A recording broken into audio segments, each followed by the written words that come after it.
Hello दोस्तों, आपका स्वागत है तिगनी क्लासेस टी में। जैसे कि आप देख रहे हैं 6 क्लास का एनसीईआरटी का बुक का मैं आपका जो साइंस का जो चैप्टर है, चैप्टर 1 से स्टार्ट कर रहा हूँ। आपको जो बीपीएससी 3.0 और 4.0 में काफ़ी महत्वपूर्ण, बहुत ही फ़ायदेमंद होने वाला है। तो चलिए मैं देखिए चैप्टर नंबर 1 भोजन के घटक क्या है? भोजन के घटक से मैं स्टार्ट कर रहा हूँ। इसमें क्या है नहीं, ये सारी चीज़ एक-एक फैक्ट मैं बताऊँगा और आपकी को क्या-क्या मतलब जो इम्पोर्टेंट है मैं उसको टिक आउट कर दूँगा। आप कॉपी निकाल कर के नोट्स बनाते चलेंगे ताकि एग्ज़ाम में जहाँ से पूछे, और एनसीईआरटी से अलग पूछेगा ही नहीं। क्या होगा? एनसीईआरटी से अलग पूछेगा नहीं।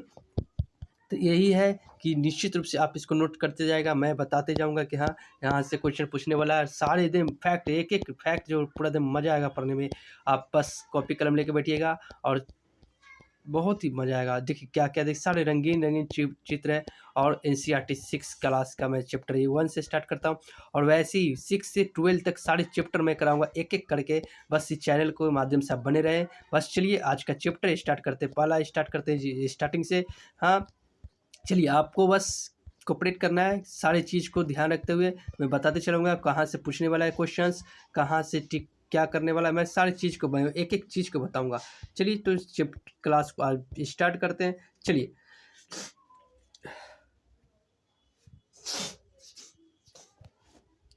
चलिए स्टार्ट करते हैं क्लास को। तो पहला चैप्टर है 6 क्लास का एनसीईआरटी में, जो आप यहाँ पर देख रहे हैं एनसीईआरटी। चलिए पहला क्वेश्चन यहाँ से स्टार्ट हो रहा है क्या? पिछली कक्षा में हमने मूल खाद्य पदार्थों की सूची को देखा। जैसे कहने का मतलब देखिए, पिछली कक्षा में उन खाद्य पदार्थ की सूची को देखा जो जिन्हें हम खाते हैं। भारत के विभिन्न भागों में खाए जाने वाले विभिन्न व्यंजनों के बारे में हमने बताया था। चलिए अब चलते हैं आगे। अब देखिए सबसे महत्वपूर्ण अब मैं बताने जा रहा हूँ, उसको नोट डाउन करने की कोशिश कीजिएगा। एक प्रकार का भोजन जो चपाती, दाल और बैंगन का भरता हो सकता है, जो दूसरी चावल, सांभर तथा भिंडी हो सकती है। इसके अतिरिक्त अन्य भोजन में फल, मछली तथा सब्जियाँ, ये सारे खाने के समान हैं, लेकिन इसमें कार्बोहाइड्रेट किस में है, प्रोटीन किस में है और वसा किस में है। इस सारी चीज़ को मैं बताऊँगा। ये तो खाने-पीने के सामान हो गए, तो ये तो आपको पता ही, इसमें नोट डाउन करने की कोई ज़रूरत नहीं है, बस सिर्फ ये याद रखने की। नोट डाउन करना होगा, मैं वहाँ बताऊँगा। तो चलिए मैं आगे बताता हूँ कि क्या करना है आगे। चलिए, अब देखिए ये जो दिख रहा है चपाती, ये जो जिसको बोलते हैं चपाती, दाल, चावल, जो सारे इसमें आते हैं। चलिए अब बताते हैं। मेन अब आएगा, इसके बारे में पढ़ते हैं। अब यहाँ से देखिए, दाल या मांस का कोई व्यंजन तथा सब्जी हो सकती है। इसमें दही, मट्ठा, अचार शामिल हो सकते हैं। इस तरह के आहार के उदाहरण नीचे दिया हुआ है। इसको पढ़ने की कोई ज़रूरत नहीं है। अब देखिए इसमें कोई ज़रूरत नहीं सबको पढ़ने का। अब देखिए मेन फैक्ट जो आएगा उसको मैं पढ़ाता हूँ। चलिए अब यहाँ आते हैं। क्षेत्र कहाँ पर क्या है? पंजाब में मक्के की रोटी। पंजाब में अगर पूछेगा कि फेमस क्या है, तो मक्के की रोटी के लिए। दाल का मांस, या देखो ये क्या है, राजमा। और सब्जी में सरसों का साग, दही, घी, ये सब क्या है, सब आपका दही घी तो बसा में चला जाएगा। आंध्र प्रदेश में चावल, आहार के दाल में रस, ये सब पूरा का असम में रसम, चारू, सब इसको बोला जाता है। चलिए आगे चलते हैं। अब आगे जो मेन फैक्ट है मैं वही बताऊंगा पूरा। मैं ये करने के, अब देखिए अब यहाँ आपको नोट डाउन करने की ज़रूरत आ गई है।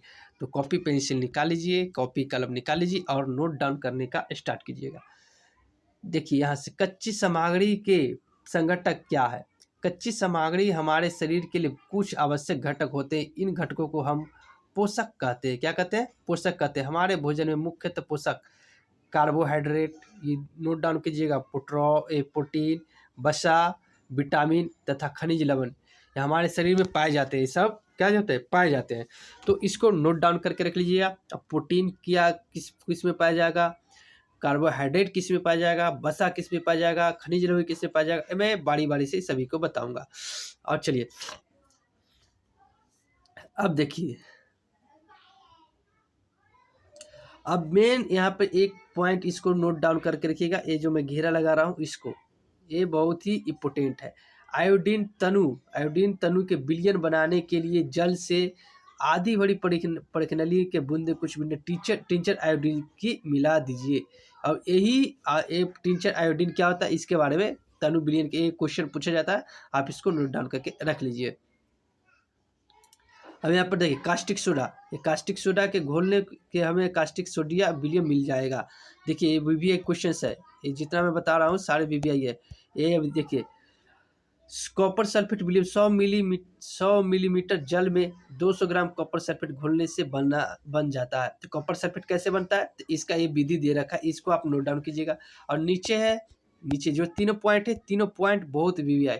100 मिलीमीटर जल में 10 ग्राम क्या है, 10 ग्राम कास्टिक सोडा घोलने से क्या होता है, ये सोडियम विलियन मिल जाएगा। तो ये भी वीवीआई है, आप इसको भी नोट डाउन करके रख लीजिएगा। चलिए नेक्स्ट सवाल में चलते हैं। ये सब क्रियाकलाप इसमें आपके कोई जरूरत नहीं है, जो जरूरत है मैं वो बताते जा रहा हूँ, आप नोट डाउन करते जाइएगा। चलिए यहाँ पे आपकी देखिए वही है जो मैंने अभी बताया था। तो पूरा किताब पढ़ने की कोई जरूरत नहीं, जो मेन इंपॉर्टेंट फैक्ट है मैं उसी को बता रहा हूँ, आप नोट डाउन करते चलिएगा। अब चलिए, अब यहाँ पर मंड के परीक्षण कैसे होता है, इस बहुत ही वीवीआई है। अब देखिए मंड का परीक्षण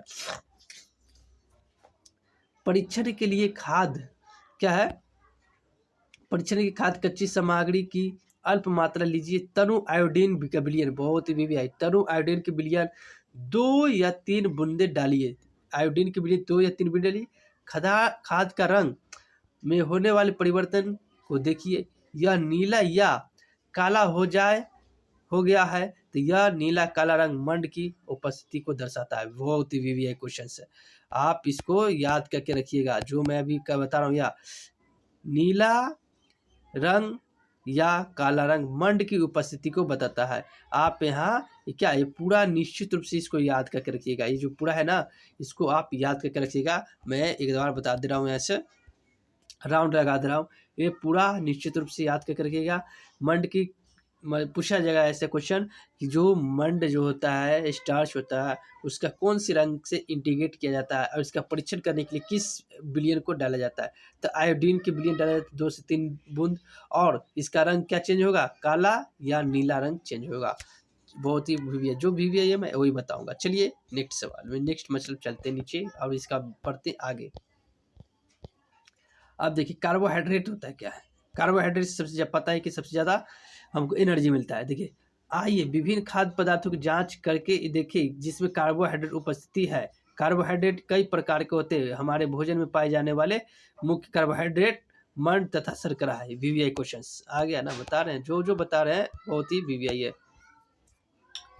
हमारे कार्बोहाइड्रेट सबसे ज़्यादा कहाँ, मंड और शर्करा में सब क्या है के रूप में होते हैं। मंड कार्बोहाइड्रेट किस रूप में होते हैं, तो मंड और शर्करा के रूप में, इसको नोट डाउन करिएगा। चलिए नेक्स्ट में चलते, मतलब आगे पढ़ते हैं।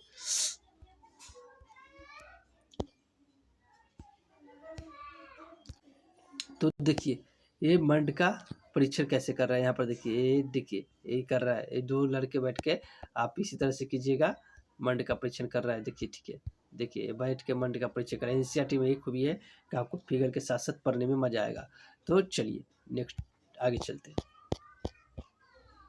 और आगे चलते हैं। अब देखिए यहाँ पर, अब देखिए क्या होता है, अब जो बता रहे हैं उसको ध्यान से पढ़िएगा, ठीक है। इसमें आपको यहीं से प्रोटीन के परीक्षण, बहुत ही वीवीआई डायरेक्ट मैं आपको यहीं पे ले चलता हूँ। उत्तर पे पढ़ने की कोई नहीं, टाइम लॉस होगा, लेकिन जो इम्पोर्टेंट है मैं उसको बता दे रहा हूँ। प्रोटीन के परीक्षण के लिए किसी खाद्य पदार्थ की थोड़ी सी मात्रा लीजिए। खाद्य पदार्थ की परीक्षण, ठीक है, खाद्य पदार्थ की परीक्षण, वह ठोस है तो पहले उसको पेस्ट बनाइए अथवा चूर्ण बनाइए। क्या करना है, ठोस अथवा चूर्ण बना लीजिए। आवश्यकता है खाद्य पदार्थ की, ठीक है, थोड़ी सी पीसकर मसल कर चूर्ण बनाकर साफ परखनली में डाल दे। 10 बूंद डालकर, ठीक है, 10 बूंद डालकर उसे अच्छी तरह हिलाए। अब ठीक है, अब ड्रॉपर के साथ परखनली को 2 बूंद कॉपर सल्फेट डालना है। क्या डालना है इसमें, 2 बूंद कॉपर, 10 बूंद जल डालना है। और देखिए इसमें कॉपर सल्फेट मिला डालिए 10 बूंद, और कास्टिक सोडा डालिए। क्या डालना है, कॉपर सल्फेट और कास्टिक सोडा डालिए, और अच्छी तरह से हिलाकर उसको कीजिए। और उसके बाद देखिए इसका क्या नतीजा आता है। देखिए ये मिला रहा है, ये देखो प्रोटीन का परीक्षण कर रहा है। देखिए ये जो है ना प्रोटीन का परीक्षण कर रहा है, क्या कर रहा है, प्रोटीन का परीक्षण कर रहा है। तो चलिए नेक्स्ट आगे दिखाते हैं। अब आगे देखिए इसका रंग क्या चेंजेज होता है, यही मेन फैक्ट पढ़ना आता है। तो देखिए क्या करता है, तो बैंगनी रंग हो जाएगा गया, मतलब बैंगनी रंग में, तो बैंगनी रंग खाद्य पदार्थ में प्रोटीन की उपस्थिति को दर्शाता है। बहुत ही वीवीआई क्वेश्चन है, क्या ये बहुत ही वीवीआई क्वेश्चन है ये। सबसे ज़्यादा यहाँ से इतना याद रखना है, बाकी पूरा याद रखना है कि जरूरत नहीं है, बस कास्टिक सोडा और कॉपर सल्फेट याद रखिएगा, इसमें जो मैंने बताया उसको लिख लीजिएगा। और यहाँ पर इसको लिख लीजिएगा कि बैंगनी रंग को दर्शाता है, प्रोटीन की उपस्थिति में क्या बैंगनी रंग को दर्शाता है। तो बहुत ही वीवीआई क्वेश्चन है, आप इसको याद रख लीजिएगा। तो क्या दर्शाता है, प्रोटीन को बैंगनी रंग खाद्य पदार्थ को दर्शाता है। अगर किसी भी पदार्थ में अगर किसी कास्टिक सोडा और कॉपर सल्फेट डालिएगा, अगर बैंगनी रंग का आता है कलर, तो आप समझिएगा कि उसमें प्रोटीन की मात्रा उपस्थित है। बहुत ही वीवीआई क्वेश्चन है, मैं आपको ये बता दिया। चलिए आगे चलते हैं। ये तो हो गया। अब आगे वसा के लिए परीक्षण क्या करना होता है। देखिए वसा के लिए परीक्षण, अब इसको भी बता देते हैं। कार्बोहाइड्रेट बता दिए, वसा के लिए खाद्य पदार्थ की अल्प मात्रा लेना है। क्या लेना है, अल्प मात्रा लेना है। अल्प करने का थोड़ा सा लेना है। इसमें एक कागज के टुकड़े लपेट कर कुटिए। कुटने का मतलब जानते हैं कुटना, आप लोगों को तो पता है कुटाई कैसे होता है। चलिए अब आगे चलते हैं। कुटने के बाद कागज ना फट जाए, मतलब ऐसा कुटना है कि कागज नहीं फटना चाहिए, जैसे कि कूट के कागज के साथ फाड़ देना। कागज नहीं फटने दीजिएगा। ध्यान रखिए कि इसके क्या इस पर तेल के धब्बे है। कागज के किसी प्रकार के सामने लाए, क्या आपको इस धब्बे से होकर आने वाले धुआं जैसे धुंधला ना होता है, धुंधला प्रकाश देता कागज के तेल के धब्बा खाद्य पदार्थ के वसा की उपस्थिति को दर्शाता है। जैसे जैसे कहने का मतलब कागज, कभी तेल लगा कागज देखा हुआ, अब जैसे कागज के तेल लगा हुआ ना, उस पर प्रकाश के धुंधला जगह दिखाई देता है, तो समझिए कि उस पर क्या है, आपका क्या है, वसा है। चलिए अब वसा ऐसे पहचानो कि अब देखिए वसा किस किस में पाया जाता है। अब कार्बोहाइड्रेट का मेन, अब इधर इसमें कुछ नहीं है, आपको यहाँ पर दिखाते हैं बस तीन, यहाँ पर जो इम्पोर्टेंट है उसको देखते हैं, बाकी आगे देखते हैं। देखिए हमने तीन पोषक तत्व कार्बोहाइड्रेट, प्रोटीन और तथा वसा के लिए खाद्य पदार्थों का परीक्षण किया, तथा विटामिन तथा खनिज लवणों के जैसे अन्य पोषक के हमारे विभिन्न पदार्थों में उपस्थित रहते। इन सभी पोषक तत्वों का हम क्यों आवश्यकता होती है। चलिए ये तीन को परीक्षण करके मैंने बता दिया। अब देखिए इसमें स्रोत क्या क्या कहाँ पे मिलता है। बहुत ही वीवीआई क्वेश्चन, जो कार्बोहाइड्रेट कुछ स्रोत है जो आपको पढ़ने की जरूरत है, तो यहाँ से क्वेश्चन पूछा जाएगा। ये कार्बोहाइड्रेट क्या, कार्बोहाइड्रेट के कुछ स्रोत। अब कार्बोहाइड्रेट भोजन की ऊर्जा देने वाले भोजन। अब देखिए कार्बोहाइड्रेट, अब यहाँ पर सीधे सीधे पूछा जाएगा कि निम्नलिखित में किसमें कार्बोहाइड्रेट पाया जाता है। तो इसमें शकरकंद, जो शकरकंदी होते हैं, देखिए रंग बिरंगा चित्र के माध्यम से पढ़िए, आप ये भी याद भी हो जाएगा कि हाँ ऐसा होता है। शकरकंद जो अलवा हम लोग बोलते हैं। आलू, इसमें कार्बोहाइड्रेट पाया जाता है। गन्ना, इसमें भी कार्बोहाइड्रेट पाया जाता है। पपीता, इसमें भी पाया जाता है। तरबूज, इसमें पाया जाता है। गेहूँ, चावल और बाजरा, जितना चीज़ हम लोग खाते हैं ना, चावल और बाजरा में भी क्या पाया जाता है, आपका क्या पाया जाता है, तो ये पाया जाता है कार्बोहाइड्रेट। अब देखिए इधर, अब देखिए आपको बता रहा हूँ कि, तो चलिए यहाँ पर जो दिख रहा है मक्का, आम, इस सारे में क्या पाया जाता है, मक्का आम में सब में क्या पाया जाता है, आपका सारे चीज़ जितना दिखा बता रहे हैं सभी में कार्बोहाइड्रेट पाया जाता है। नेक्स्ट में देखते हैं आगे। आगे अब देखते हैं कि इसमें कुछ कार्बोहाइड्रेट हो गया। अब कहते हैं कुछ वसा का स्रोत है, ठीक है, वसा का स्रोत आप देख लेते हैं। इस वसा का स्रोत के बारे में बता देते हैं आपको। देखिए गिरी, मूंगफली, तिल, ये सब क्या है, ये अब इसलिए आपको बताइए सर ये वसा का स्रोत कैसे, तो इसका तेल बनता है ना, गिरी का तेल बनेगा, मूंगफली का तेल बनेगा, तिल का तेल निकलता है, तो वसा ही है ना, तो वसा है इसलिए इसको हम बोलते हैं कि तेल है, मतलब ये क्या है। अब देखिए अब आते हैं प्रोटीन का स्रोत होना चाहिए। घी, प्रोटीन प्लस में पहले वसा के बारे में बता दे रहे हैं। देखिए मांस में भी वसा रहता है, मछली में भी वसा रहता है, अंडा में भी वसा रहता है, मक्खन में वसा रहता है, दूध में वसा रहता है, और घी तो कौन नहीं जानता कि, तो घी में तो निश्चित रूप से वसा, सभी चीज़ में वसा रहता है। लेकिन ज़्यादातर घी, मक्खन, दूध में वसा निश्चित रूप से पाया जाता है। तो चलिए आज मैं बस यहीं पे क्लास ख़त्म करता हूँ, ताकि मैंने आपको 3 चीज़ पढ़ाए हैं, कार्बोहाइड्रेट कार्बोहाइड्रेट, वसा और प्रोटीन कैसे परीक्षण किया जाता है और इसका स्रोत क्या-क्या है, मैंने 3 चीज़ ख़त्म किया है। तो आगे अगला क्लास में मैं पूरा इसको जो बचा प्रोटीन के भी बताइए प्रोटीन के मैं बता दे रहा हूँ, रुक जाइए। बस थोड़ा-सा प्रोटीन के कॉपरेट कीजिएगा। नहीं जी, कल ही बताएँगे, रहने दीजिए प्रोटीन का रहने दीजिए, मैं कल प्रोटीन से स्टार्ट करता हूँ। आज के लिए बस इतना ही, बस देख लीजिए कैसा बहुत रंग-बिरंगा फिगर के साथ मैं बताऊँगा। ना कल में क्या कौन-सा विटामिन किस चीज़ में पाया जाता है, कितना विटामिन पाया जाता है, वो बता दूँगा। तो अगर क्लास आपको अच्छी लगी हो तो वीडियो को सब्सक्राइब कीजिए, सॉरी वीडियो को नहीं, चैनल को सब्सक्राइब कीजिए, वीडियो को लाइक कीजिए और ज़्यादा से ज़्यादा शेयर कीजिए। मैं बता रहा हूँ 6 से 8 मतलब 6 से 12 क्लास मैं पूरा 6 से 12 क्लास तक का मैं बताऊँगा। 6 से 12 क्लास का एनसीईआरटी पूरा वीडियो मैं बताऊँगा।